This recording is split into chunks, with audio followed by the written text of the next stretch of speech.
This news brought to you by Rajendra Jewellers Solan. जिला कांगड़ा के बैजनाथ के चंद्र दीक्षित मुख्यमंत्री स्टार्टअप स्कीम के तहत जड़ी बूटियों से अब धूप और अगरबत्ती तैयार करेंगे। प्राकृतिक तरीके से तैयार होने वाले इन धूपन सामग्री से न केवल लोगों को स्वास्थ्य की दृष्टि से इसका सीधा लाभ मिलेगा, बल्कि पर्यावरण भी प्रदूषित होने से बच जाएगा। मुख्यमंत्री स्टार्टअप योजना के अंतर्गत हिमाचल प्रदेश आयुष विभाग के जोगिंद्रनगर स्थित भारतीय चिकित्सा पद्धति अनुसंधान संस्थान में स्थापित एक्यूवेशन केंद्र में इस प्रोजेक्ट को आगे बढ़ाया जाएगा। इस बारे में चंद्र दीक्षित बताते हैं कि मैं चंद्र दीक्षित प्रोफेशनली मैं कंप्यूटर इंजीनियर हूँ। इसके अलावा मैंने हिमाचल में एक सबसे बड़ा चैलेंज देखा था वेस्ट मैनेजमेंट। प्री एंटरप्राइजेस के नाम पे हमने डेडिकेटेड एक वेस्ट मैनेजमेंट के ऊपर कंपनी फाउंड की और हम इसके ऊपर काम कर रहे हैं।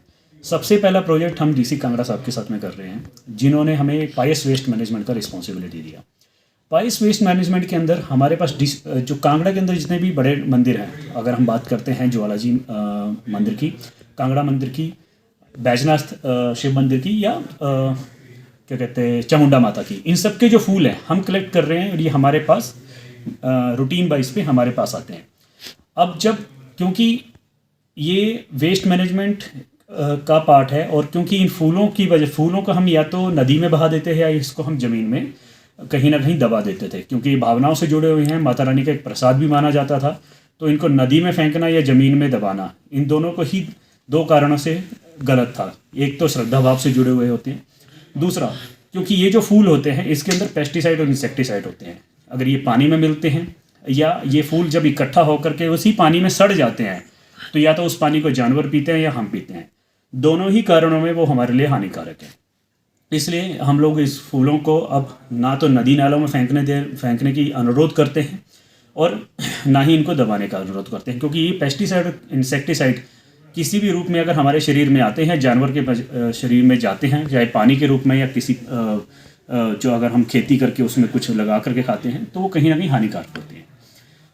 तो उसके बाद अब जो अगला चैलेंज हमारे लिए था वो ये था कि हम इसका कोई एक ऐसा प्रोडक्ट तैयार करें जो कि कहीं ना कहीं हमारी सोसाइटी के लिए बेनिफिशियल हो। हम लोगों ने इसके लिए धूप और अगरबत्ती बनाने का काम शुरू किया।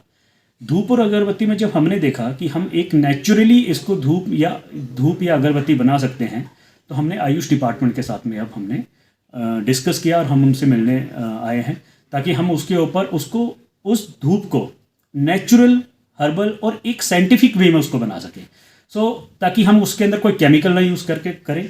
सबसे पहला टारगेट ये है कि हम उसके अंदर कोई केमिकल ना यूज़ करें, और जो हमारे हिमाचल की और लेस यूटिलाइज जड़ी बूटियाँ हैं, अगर हम बात करें गिलोय की या कई ऐसी जड़ी बूटियाँ हमारे हिमाचल में हैं जो कि किसान लगा तो रहे हैं लेकिन बहुत अच्छा प्रॉफिटेबिलिटी उनको नहीं मिल पा रहा है, तो हम उनको यूटिलाइज करें और उनको भी, ताकि हमारे उन किसानों को भी बढ़ावा मिले और एक ऐसा प्रोडक्ट तैयार हो जो कि कहीं ना कहीं आयुर्वेदा से जुड़ा हुआ हो, उसके कुछ साइंटिफिक बेनिफिट हो लोगों को, जो कि सिर्फ एक प्रोडक्ट ना बने, जबकि उसका कुछ साइंटिफिक बेनिफिट लेकर के हम इस प्रोडक्ट को तैयार कर सकें।